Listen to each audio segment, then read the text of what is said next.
Thank you, Anna, and it's a great pleasure for me to be here. I feel really, really honored to be able to talk to all of you. When I talked to Jan about the exhibition and I came here to see it beforehand, before writing the text, it kind of, even the words that you were using, just introducing the exhibition, and you mentioned conversation, you mentioned collaboration, these are the things that I'm very much interested in. Not only from the feminist perspective, but also because I think we need more and more dialogue and conversation nowadays on all sorts of different levels. And when I saw the works, first of all, I would never ever have thought that this was in a way a coincidence that you two collaborated on the project and then Istva kind of joined the party, as Joanna said, because it kind of, it's very natural how the works are displayed together. And I wondered whether maybe Marie and Anja first, maybe you could, I know that this is the first project that you kind of started collaborating on, am I right in thinking that, how did you, because you work in completely different media, how did it start, how did the conversation start? And I know that it continues because we've just seen the movie. It's not the first time that we collaborated, okay. But we two share a studio together, and this is since 3 years now, 2.5 years. Yes. And then we had some curators visiting us, coming for seeing Anja's show, Anja's work, or coming to see my work. And then we had one, and she was like, I have to show you both, because in a way it makes so much sense, even though Anja is working with paintings and like creating images in two-dimensional way, and I'm more into spatial or three-dimensional ideas. And then we got invited to do the solo show as Anja and Marie, but in a connecting moment. And then we didn't want to show our work because we have seen it all the time together in the studio. And then we thought, okay, we work together, we have just 1 week, but let's try it and leave all our individual work in the studio. And then, yeah, it was like this. Exactly. Yes, it was that moment that our work actually really fit together. Also, it was not created at the same time with the same sorts, so we meant to have a piece really created together on, and this was a glass table, because we wanted to have this meeting zone already then, presenting our collaboration ideas. And yes, this was one of the first things we made also for this exhibition you can find here in L'Étrangère. I mean, the fact that it's glass and it's a table and it's a tabletop, it kind of fascinates me, and I'd like to go back to this. But then, Istvan, you saw the works when you came to meet Joanna, right? Or you were invited to join? You were invited to join the. I was very fortunate. How when you saw the works, because you very much work with materials. It's very. You can see in a way the hand there, but you also work with found materials, similarly to Marie and Anja. So how did you feel about it? Did you feel like you were joining the conversation? I felt this immediate connection between our work. Do you usually work on your own, or do you also collaborate? I work on my own. Mm-hmm. I prefer it that way, but if I would come across with someone who I could work with, I would be very much up for that. But you spent like 3 very intensive days in the gallery space, kind of installing the work. So this was like part of the conversation, and actually the effect that and I know that you were kind of discussing whether to put the works on the floor or hang them, or if you could maybe talk a little bit about that. Just at the very last, I mean, we were preparing my work to be exhibited on print, but very last minute the guys suggested me that no way, this doesn't look good enough. It should be exhibited on the floor, and I really liked the idea because I didn't even think about it. So I was very happy about it. Yeah. That was also our idea when we saw Istvan's work, that it would like really go together when they are like presented on the floor, like with ours too, like having the pure material shown, and that's like you can really feel it opens up, and you can have a closer look also like that.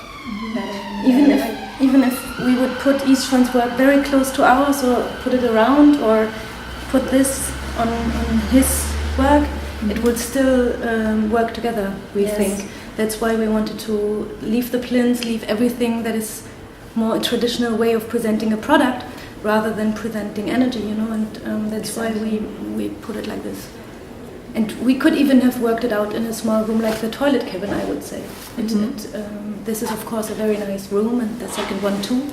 But for the two positions we are showing here together, it would definitely make sense also in a kettle, you know?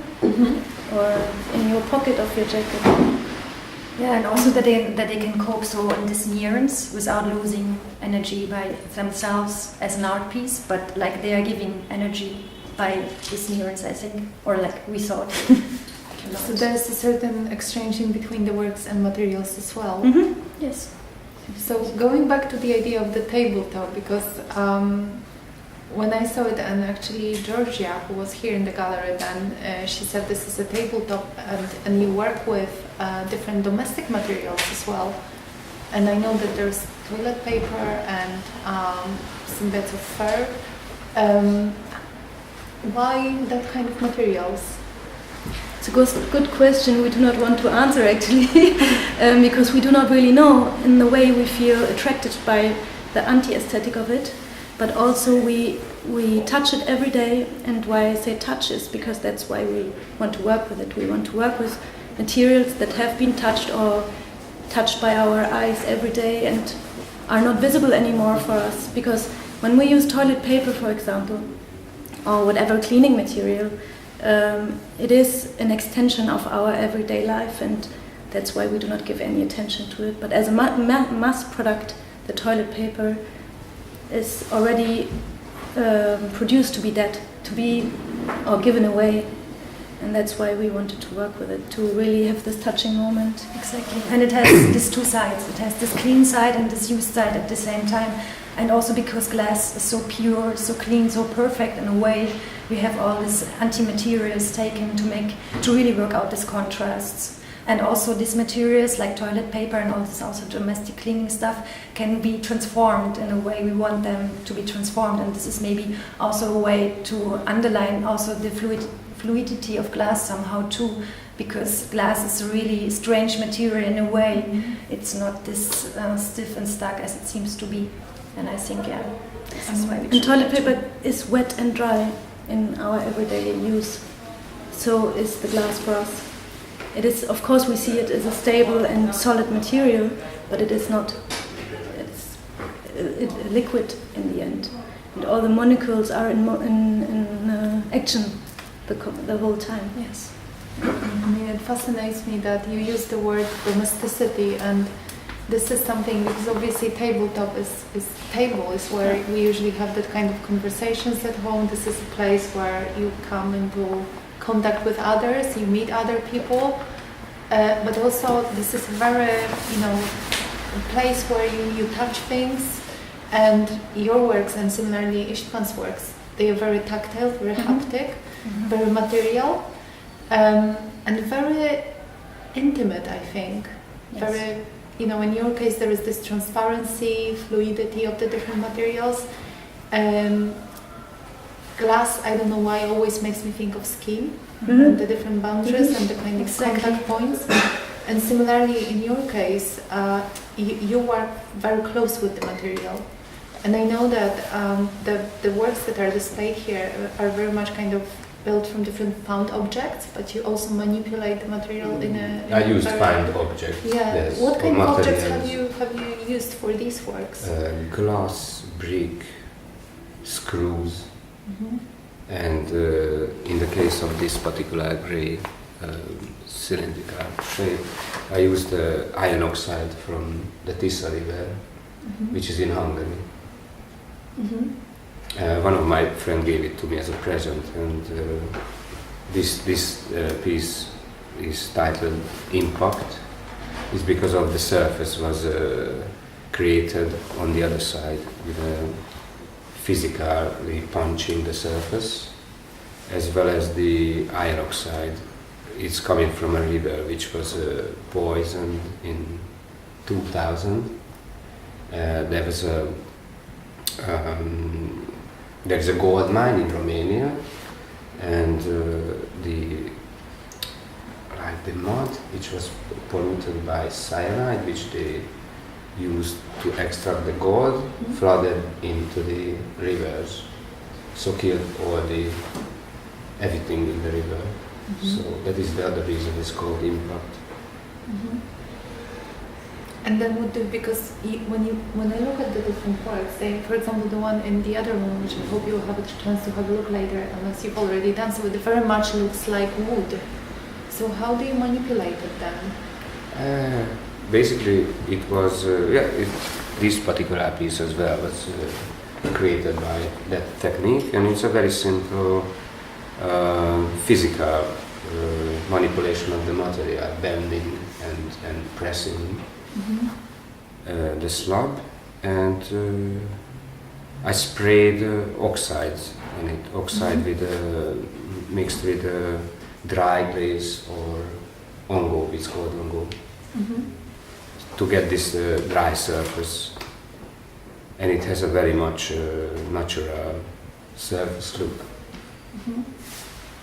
And in your works, this idea of, this is very tactile, haptic, as I said, and it looks like things are smeared, and it's very like there is this contact between the skin and the material. Is this what actually happens when you work, when you collaborate on the pieces? It's beautiful that you say this with the skin issue, because it's really what is important for us to have this both sides, this transparency of the glass. But maybe you also saw that we are working with fur. Yes. I think that's now is not a piece here anymore because the experiment is not visible. But maybe you have the chance to see our portraits there. Yeah.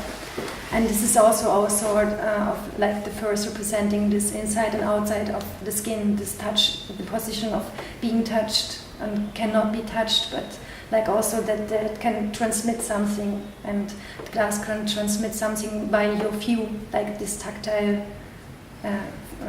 watching. You can have, like when you watch our glass, you can almost feel it, like with your eyes, what's going on in it. That's maybe what I can say to that. And there is this figure of the Toto, which is present in the different works. Could you explain it a little bit more? Because when we exhibited one of the glass, which is not here, that was the very first one of this series, we called Trick Me in Two Totos. We just came back from a residency from Sweden, and we found this wooden stand, which is normally used in a printing studio, where you put the walz with lots of paint on. I don't know the English word. Roller. Yeah, that's an easy English thing. Okay, the roller on this wooden holder. And we were super fascinated by those holders because they were 40 years old, and they had lots and lots and lots of layers of printing paint on them. Just a super simple construction, like you can see here, but this is made out of steel. We now create them ourselves, but we brought those holders for the rollers to Berlin, and then we started on the series, and we didn't want to present the glass on the wall, and we didn't want to present it on the ground, so there was this thing, it was just a coincidence, and then we placed it in. And then we were super happy because it's such a fucking amazing symbol, because it is like a hand or a figure holding it, or ready to use always, or like being presented in more than just one way. Like it's not fixed, but still it's like a proper way of presenting it in a beautiful or gallery wise. And people ask us all the time, why is it called Toto? But we don't have a clue. It just came from one day to the other. We thought this is Toto. This is a Toto thing holding the glass. And now we, of course, discovered our own invention of this word a bit more, and I don't know if you know the story of Wizard of Oz, where the Toto is the dog. The dog is the symbol for the in-between, the dark Oz world, Unterwelt, I don't know, the underworld, and then the reality. And we see those total forms, those stands, really as a transmitter, K figure somehow. Yeah. So it's, Because also you have to know that Toto is like popping up in the names of the glassworks we are having. Like, so it's a kind of giving all our works or like presenting them in a kind of specie, like zusammenfassen, gathering everything of our works together in this Toto family. So that's how it is a key figure again for us, like name-wise, world-wise, that it's our real world, the Toto and underworld. Yeah. does it make sense? Maybe you have a question to it, because for us it's super normal. We just dig somewhere and bring up all those total weird things. But in the end, we have this talk to make things more clear. And yeah, maybe if there's a question to the total thing, it would be good to talk about it now. Maybe. What comes to my mind, which is also important, I think, to give it also this kind of presence, how things are presented. Like Toto is really in the focus of our work and our name giving, but still it's really not invisible, but it's aside somehow, but it's still a key, and the key is something small also in the story, or you use it every day, like, and so the Toto has the same meaning for us. It's hidden somehow, but it's always the key. It's the key for the name giving. It's sometimes the key for how we present the work, and yeah, for all our ideas, the world around the cosmos we are creating. Yeah, our work. It's also the name of a soft rock band from the 80s, Yes. which has been referenced in this. Yeah, they are in Berlin right now. We discovered There you go. just a commercial about the Toto band. The Toto family is growing. Yeah. Yeah. And it's also in this lottery thing in Germany. We have it. Yeah. It's called Lotto Toto. So Yes. it's about a game, but it's also about being addicted. And yeah. It's a really good name. It's a brilliant name. Yeah, And I think the this number of it is- associations is quite interesting in terms of how the meaning of the word might expand in different directions, really. But I have to ask, because you've mentioned Wizard of Oz, and that's one of my research interests, but a bigger research interest is Alice in Wonderland. And just before the talk today, you mentioned that you actually had a file with Alice's pictures. Yes. Can you just tell me a little bit more about it? Because now that's all I can literally focus on. That there is this idea of Alice present there, and maybe the looking glass that I'm quite interested in. It's also for us like a subject going endlessly and forever. Like when we came with this Toto, that it is also the dog for Alice in the Wonderland. It really appeared to us that also this figure, like Marie pointed out and before, is having the holding hand, or like an animal holding the glassworks, like the dog is.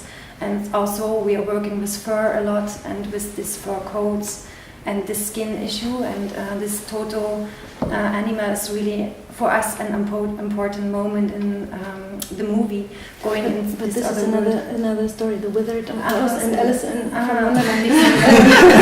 No problem. I was inside this dog thing so much. No, why we have this huge collection of maybe comic illustrations, was heißt das, Bildausschnitte? Found footage, maybe? No, video stills Video stills. from Alice Wonderland movies is really the moment where this female dollish figure is close to a mirror.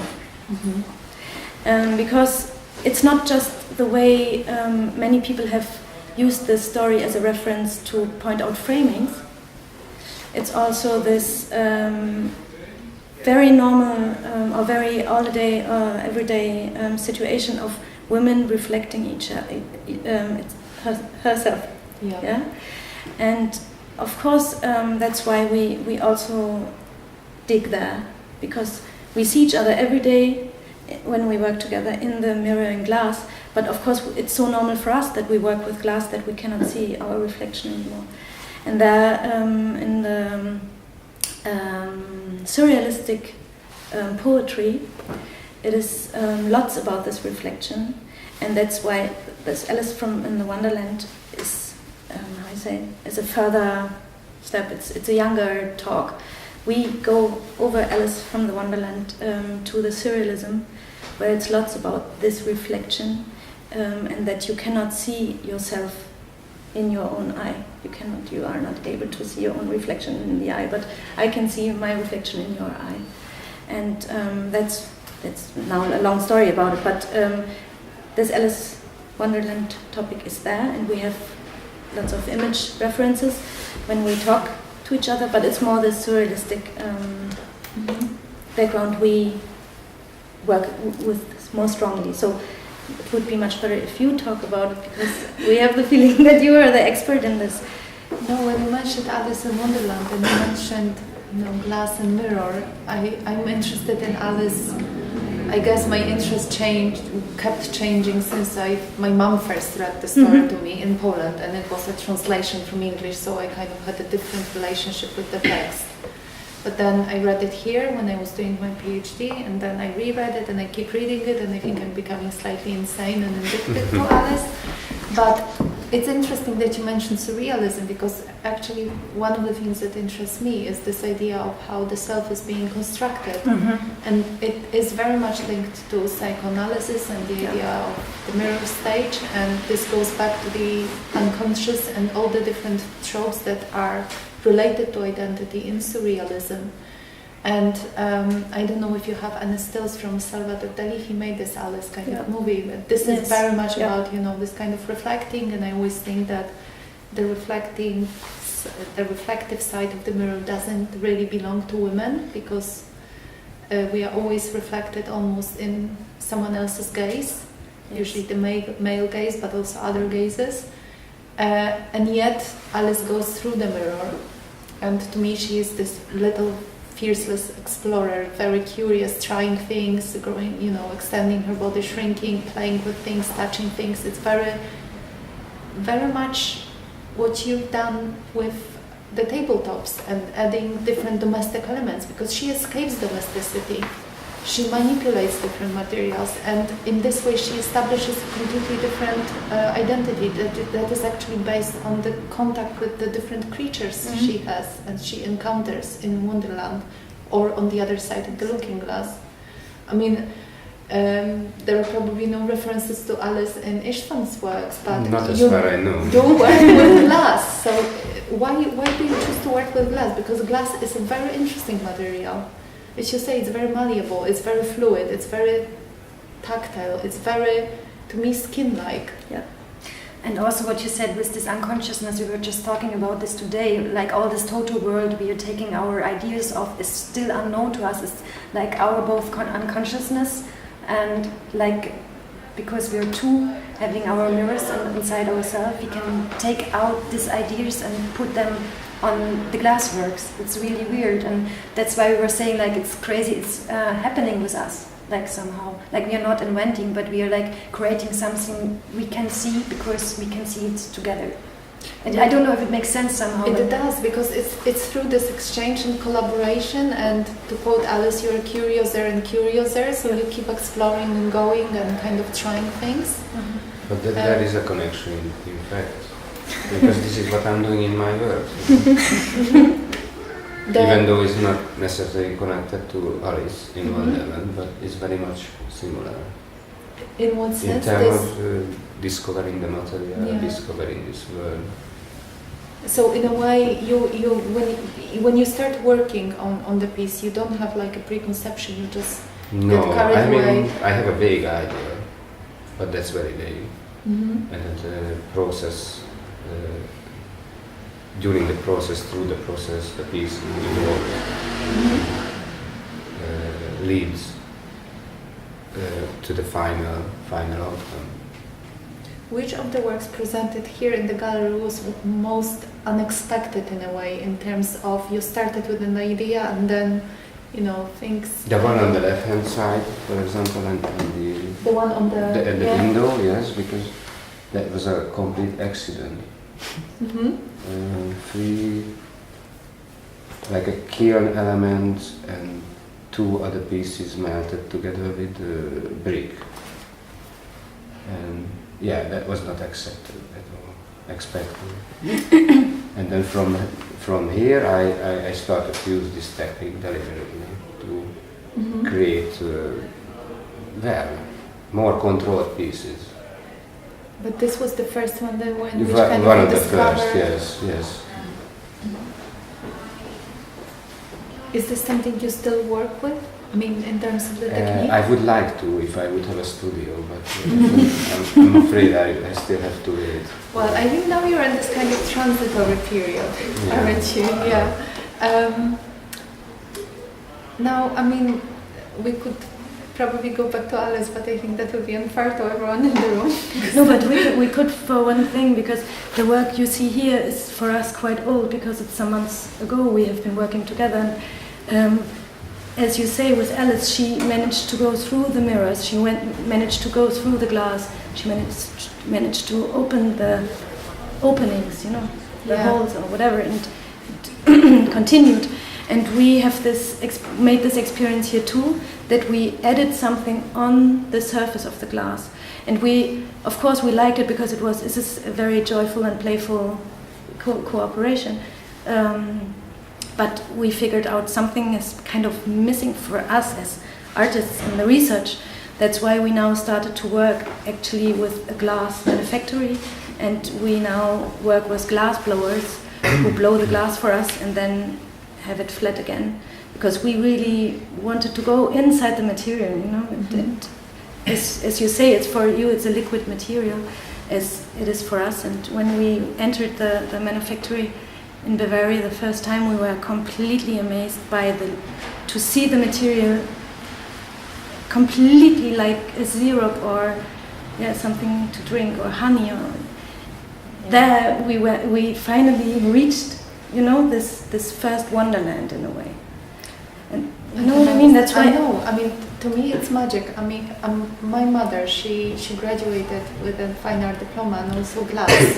So as a child, I remember, you know, watching glass being blown and this kind of liquid substance, very malleable. And to me, glass was always about transformation, used in one way or another. And that's why I guess probably when I saw the works, I thought, this is very, very intimate, but also very magical in a way. As you say, you were taken to Wonderland. Yeah, and also as you were talking about Alice as a girl going in this Wonderland, which is kind of uncommon in these times, that the girl is like the hero of the story. We went in this Glashütte, and there was this archaic situation that it is only men creating this glassworks, because it's such a hard, really body exhausting work, and this was another side of this Wonderland, that it was so weird, like being in this ancient surrounding by this, which you cannot see in this clearness anymore. I think it's more hidden, maybe these roles, but they are still so obvious, and so it was so confrontative for us two girls entering there and having this lots of sides at the same time. And yet, this kind of work of all of you, there's, as I said, this intimacy, and actually something that Joanna drew my attention to when we were talking about the glass and screens, that nowadays, and this is something that I notice mostly when working with the students, the screen is mostly associated with the screen most of us have in the form of, smartphone or iPad, and it's very much disallowing in the form of contact. It's very dehumanizing. And yet, in this case, the screen is different because it's very, you touch it, you smell, you work with it. And it actually enables human contact. It enables collaboration, then it enables further collaboration. It enables this kind of very human, very basic contact that I guess we all need. I don't know if this is something that you were thinking about when you were working on the works. What do you mean with enables? It enables macht this es kind of... unmöglich, oder? Nee, macht es möglich eigentlich. That you like call each other, write messages and stuff. Okay. But also at the other hand not, because it really separates you. Exactly. You're like lots of humans in the same room, but you're communicating with the mobile, asking Google Maps where is the way to the next store. But you could have asked your neighbor, or like get in communication otherwise. Or like there are some studies about that people fall in depression when they are like in Facebook or in Instagram, like observing their friends' habits, or like which party they were going to. Like it's not so only positive, I think. It's this both sides, and this is also, I think, for us an importance with our glassworks, this both sides, the sharpness of the glass, the danger of it, but the beauty at the same time. You're very, very much aware of that. Yes. But of course we have this link in the work, and we see those technical devices more as extensions of our bodies. They really are grown together with us, and we have two different archives nowadays, where hundreds of archives, whatever we are physically connected with through this phones and technical devices, and of course we touch them as someone we love, or an animal we love, or something we really want to, touch. And need to touch because we want the function of it. So that's definitely is a linking moment. And of course we make pictures with them and put them on Instagram. So it is not just this beauty and questioning moment with this reference. It's also something which is so normal nowadays. I wouldn't really question it anymore. Mm-hmm. Yeah, but also there's an interesting point of individualization. Having your own phone, maybe it's smashed, like the device is smashed, or you're smearing your hand grease, do you say so? Mm-hmm. on the glass, and it's your phone. Like it cannot be the phone of somebody else, which is also, I think, a really interesting point. Yeah, as the prolonging of your body, you said. But I like your phone, huh? Yeah, I do.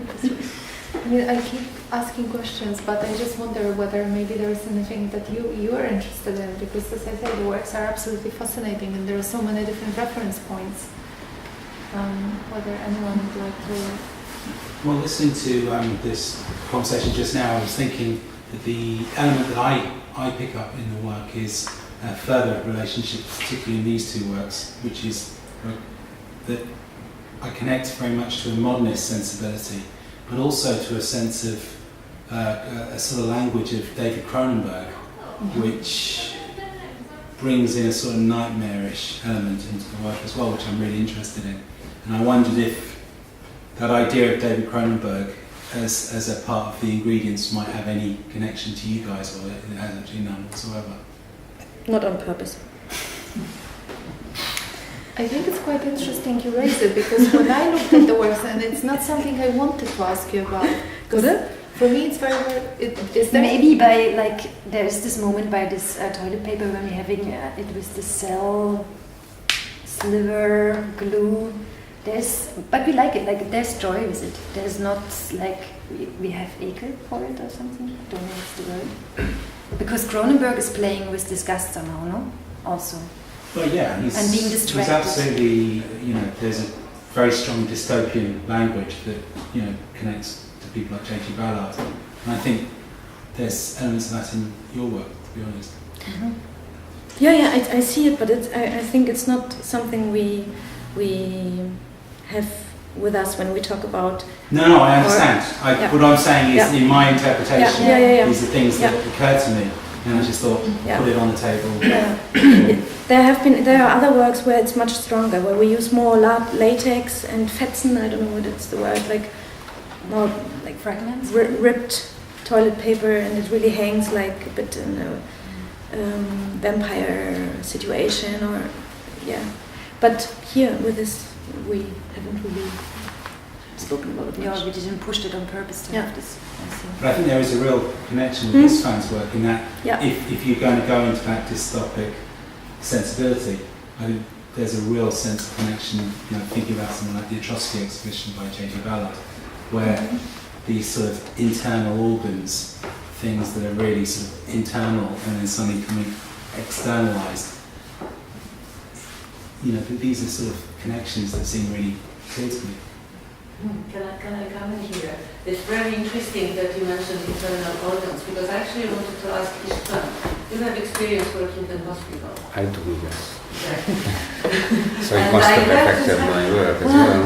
And I wonder whether there is any subconscious influence. I suppose I even accidentally nicked ideas from him, because, we see Handy Moore in a lot of places. Or as you said, I used to work in a hospital, which must have affected the way how I see things. So it must have come into my work as well. I think this is interesting because when I look at it, I also thought about fluids, but I started thinking about the fact that, you know, this is very, you're playing with the idea of domesticity, skin, touch, contact. To me, this is very feminine, but very powerful in terms of femininity. And you show those fluids.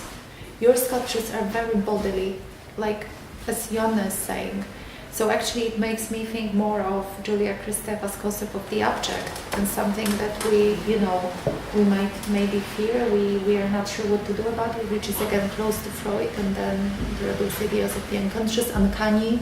There is something very, you know, it's smeared, you don't really know what it is it rubber, is it latex, what is it? Is it bodily fluid?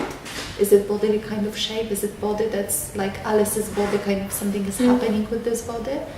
And I think it's quite interesting that, you know, the different connotations that you can read into, but is this actually something you maybe considered, those bodily fluids and kind of like quite female perspective on the body, or this kind of bodily shapes? I think it must be an accident in my case. I mean, not accident, but that's the unconscious one. Obviously, I have. think. I have definitely, but not consciously. Yes, not consciously. Mm-hmm. Here with this work particular, it has 100% to do with it, because Anja and I, we chewed the toilet paper. Mm-hmm. It's different here. There we just fold it and munched it around. But this this one here, you can really see that it went through our mouth, like kissing, like really, or eating and swallowing and bringing it back up. So this definitely has to do with it much more, especially with this framing here. Mm-hmm. Then afterwards we put the ink on it to get the distance again, you know, to see it not just as something that we have been kissed and eaten together and thrown out. And also together, like with the body and the glass together, it's also for us a strong topic. We had this performance done in Brussels before, like in May, June. And there the glasses was presented by 3 performers moving around with the glass. They were not as big as them, but like 1 meter in Durchmesser. Yes, yeah, okay. And also that's why we had this video done, like parts of our body are visible and like moving around the glass, the hands caressing the glass on the top and under it and meeting each other, and like the context on the meeting, so the collaboration is like for us really strong also to be shown in the public and in a public moment, not only hidden, or like not hidden, but not only frozen in the process on the glass, but also together with bodies moving with them, moving around them. And it's definitely a thing we want to go more intense also in the future and work with that. That's also because of the Toto, again, it's a representative of not having the glass stiff and fixed. It's always fluid and can be moved and taken. But I would say, to answer this question from another side, why we came up with a video, which would be nice to maybe show later on. It's not long, so it will be not too stressful for you. But we show in the video, we show bathrooms, and weird bathroom, like, or not, yeah, special bathrooms, let's say it like this, where there's lots of fur on the ground or on some framing situations.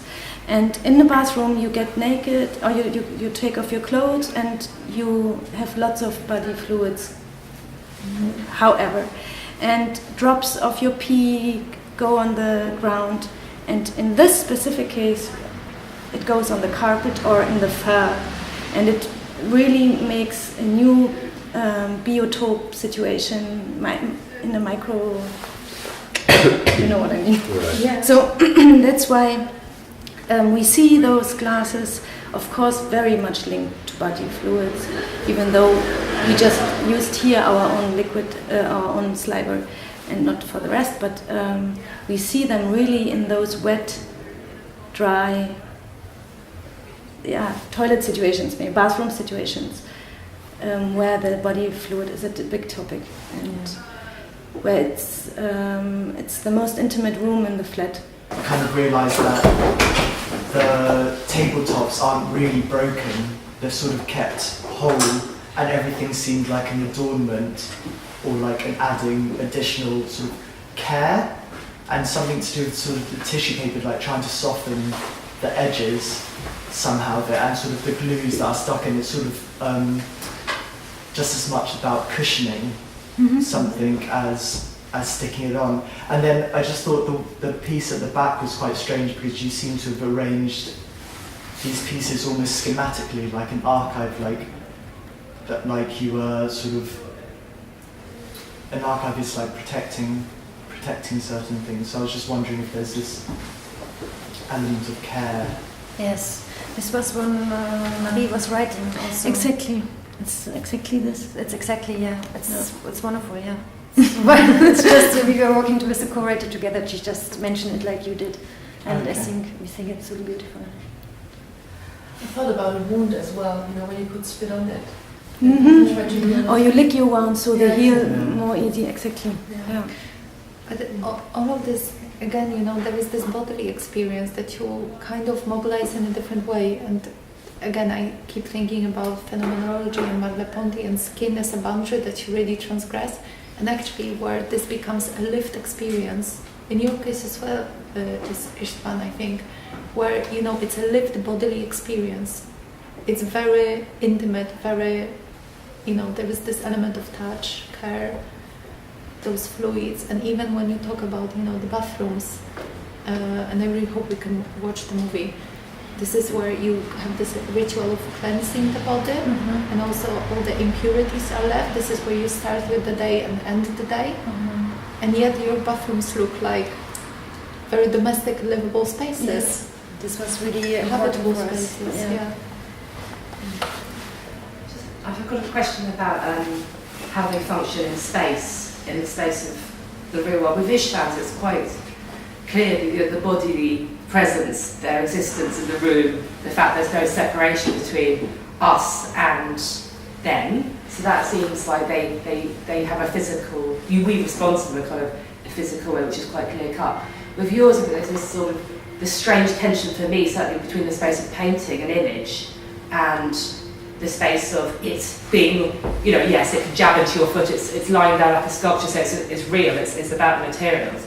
But it also, again, for me, sort of slips between image and reality, and like a pond or something, this one. And then this is, because it's set up like obviously you have your Toto thing, which is that sort of separation between a formal presentation of an artwork, but it's not, because it's quite hardcore in terms of it's very thick steel, it's very welded, it's very manufactured, but also handmade. You can see the sanding marks and everything. But yeah, this is for me like a kind of a landscape, a horizon or something that sort of drifts away into that. So can you talk a bit about whether you want to transport us to the realm of depiction, or obviously it's abstract, but we can sort of move drift into that territory, or with this one I start to see pond landscape, shorelines. So what's happening with that? Or is that That's a not part very of it? interesting question. That's something I would say I experienced the first time collaborating with Anja, because I see myself more working as a sculptor, more working with installations. I never ever thought I could use color or make a field of color. I was like, this is not something Because I you're could. using them as sort of paints, Exactly. And Anja, she's a painter, so she talks about it all the fucking time. So Which is someone I want to find out about. yeah, Yes, so we talk about that very actively. and fight a lot. Yes. Yeah.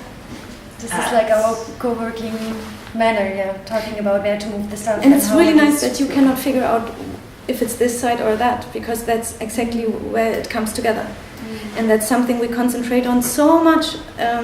We do not want to use a category anymore. We do not, of course we present it like a painting, but in the end, what the hell, we can put it in the toilet room and use it as a lift for the toilet, which would be exactly the same in the end. It's just the way of presentation, and we wanted to make it to connect it to the wall and to be able to see it. But for us, it works Do you really. think on the audience it results in a kind of a sort of unsettling or slightly tense experience that to not place it? And is that something you're interested in?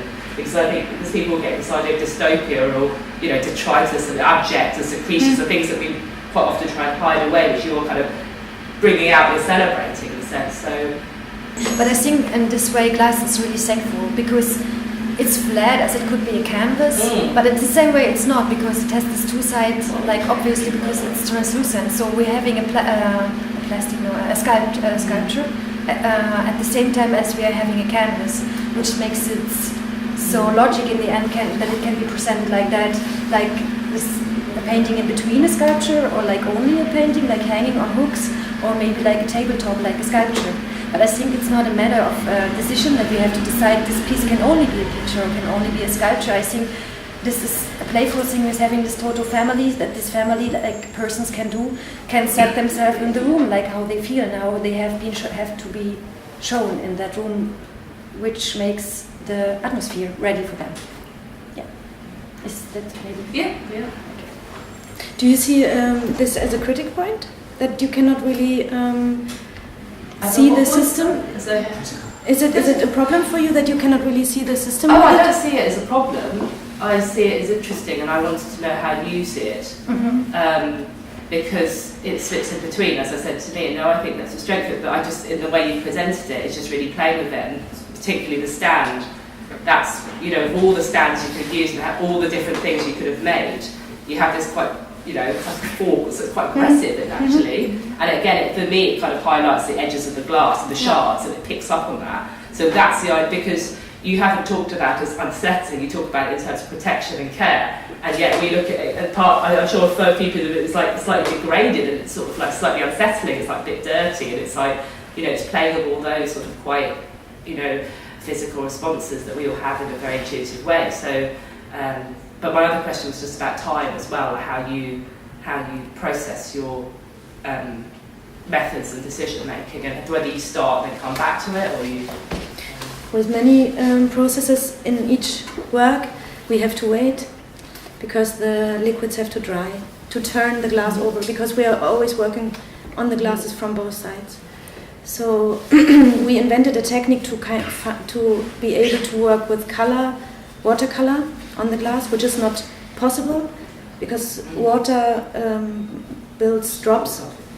So we use the gall of the ox, which breaks the surface tension, and we make those huge buckets of this emulsion to develop, to be able to